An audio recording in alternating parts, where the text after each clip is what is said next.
Coach, if you wanted to start with an opening statement.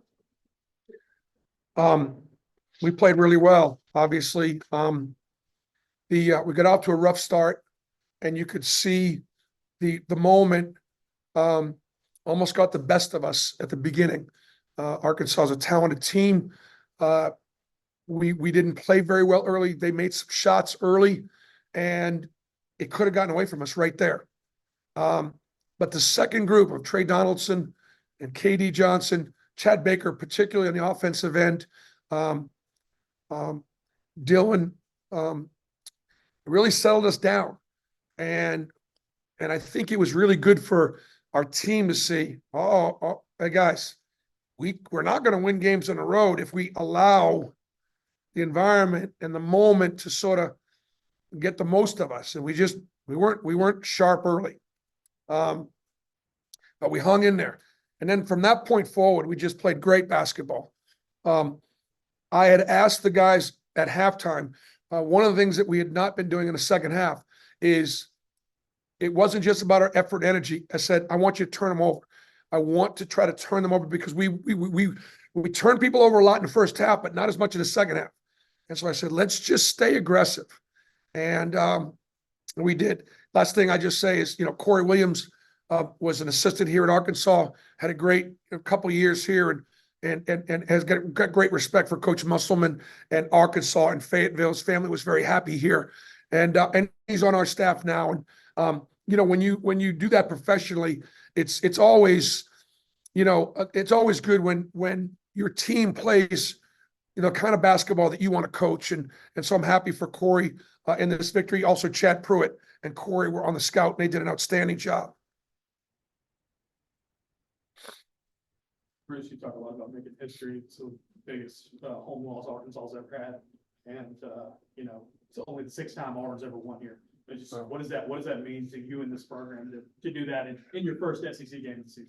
Yeah, well, that history does matter, and I thought what's really interesting about the Arkansas fans, they're loyal to the Hogs, they are, but they also know their basketball, and I actually think in some ways they saw some good basketball. The way we were playing, and they stayed till the end to watch it, and we kept on playing good throughout. And so doing it at a place like this, or at, or if you could do it at Rupp, or if you could do it at Tennessee, it does mean more because those are some of the toughest places, in the SEC to play. Coach, your bench scored over half your points today. What does that say for your depth? Well, we don't drop off. We go to the bench. We've been talking about that all year. And I've said the good news is we don't drop off. The bad news, we don't drop off. So maybe our starters aren't good enough. But that second group has been really very important. They've settled it. They settled us down. They've been better a little bit defensively. And so I just think that, obviously this win should give us confidence. This should be believe it or not, you still need confidence builders, it's also about matchups, and for whatever reason, we matched up well against Arkansas. We played Texas A&M on Tuesday at home. We haven't beaten them the last 3 times, and that's been a tough matchup for us. What do you think of rebounds and points? Well, Arkansas was big last year. They were huge. They out-rebounded us 18 and 13 the 2 times we played them, and particularly in the SEC tournament. And so I thought tonight, we were the more physical team, and that was that rebounding, points in the paint. And I think the key is to defend without fouling. That Arkansas does a really good job of going to the rim, and we defended without fouling, and they missed some shots inside that they normally make or go to the line. What do you think of Broom's second half? Well, Janai had a great second half. He was dominant offensively, but the great thing, and that's what I told him about, even during the first half, he didn't start well. He didn't play well. We're gonna go as far as Janai Broom takes us. But the great thing about maybe being on a great team, we don't know if we're a great team yet. Maybe being on a great team is you get other guys you can count on. He has got to start better than that. Look at your team, and you're a total 4 guy. You got quite a few guys, that got quite a few years under you, 2, 3, 4 years.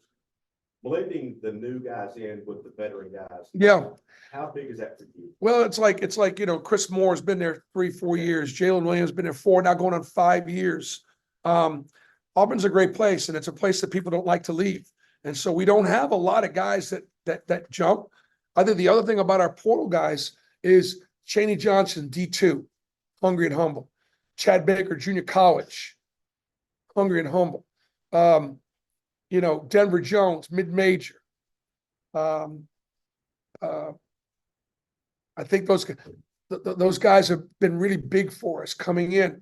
And I think the other thing too is, you know, if you've got a culture in your locker room, and you basically try to play and work and do the things that God might bless. And if that's what you're doing, then it's easy as long as I keep bringing in good guys, Chris Moore and Jalen Williams are happy about that, because I'm bringing in guys that are good teammates and guys that they're going to make great friends with. And that's what happens when you have adversity, the quality of the people that you have in your program, and there's going to be adversity. We had adversity out there. We could have got run out of here early. We hung in there and got us a big road win. 12 rebounds. Yeah. Just shows you the 50-50 balls. Well, Trey played great. Okay. But Aiden also had 5 rebounds. Also played really solid defensively. Couldn't get it going offensively, but you never saw it in his body language. And then when Trey played a little more because he played so well, Aiden's on there, you know, cheering for him. And so that's what great teams do. Coach, got a couple in the chat. I got one more there. Yeah, give him 1 or 2 more. A couple in the chat. We'll go to Hokinson first.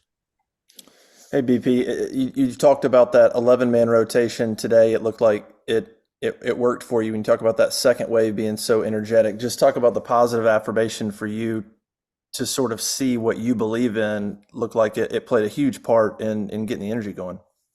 Well, they really did. And I got to tell you, they settled us down. I mean, they really, really did. A starting group was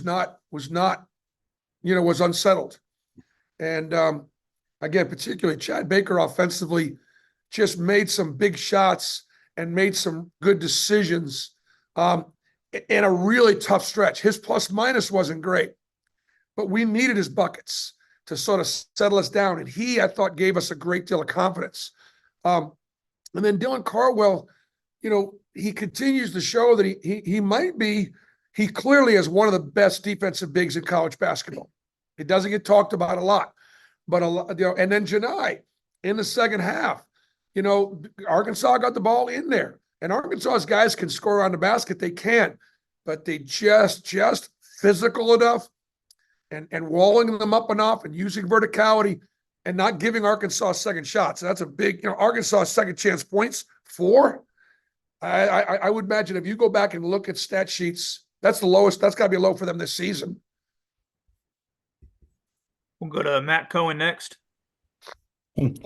Hey, Coach, I know you've talked a bit kind of after the App State game. There was, at least it felt like there was some criticism of like why you guys would even go and play at App State. And you talked about why, but I guess now sitting here after this Arkansas game, how validating is it of why you guys went there with what you guys just did at Bud Walton? Boy, Matt, you just asked my favorite question of the night. No, but I look, and I do think, because I said it right from the night. I said, look, we can't go to App State and not think we can win and then think we're going to beat Arkansas in the first game. Really? So you got to put your team in that situation where we didn't deliver what we had some issues at App State and we weren't able to win the game. But I thought that experience definitely helped us this time around. And so that's why we did it. I think the other thing too, it's never the wrong time to do the right thing. And so playing those teams on the road, nobody does it because why don't they do it? Because they're afraid of getting beat and they're afraid they're going to get criticized. And I'm too old for that stuff. And so we'll always try to get every year, every other year, we'll play a road game against a mid-major and take our chances. All right, Coach, we're good on the chat. Thanks. Yes. Last one. You guys played with a real edge, and there was some chippiness in the first half. Is that what you were referencing with the? Yeah, I don't know. I mean, I don't know why it was. chippy. It was a little bit, but you know, a couple times we talked and that wasn't good. We won't, we try not to do that again. But we just try to play the game the right way. Right, that's-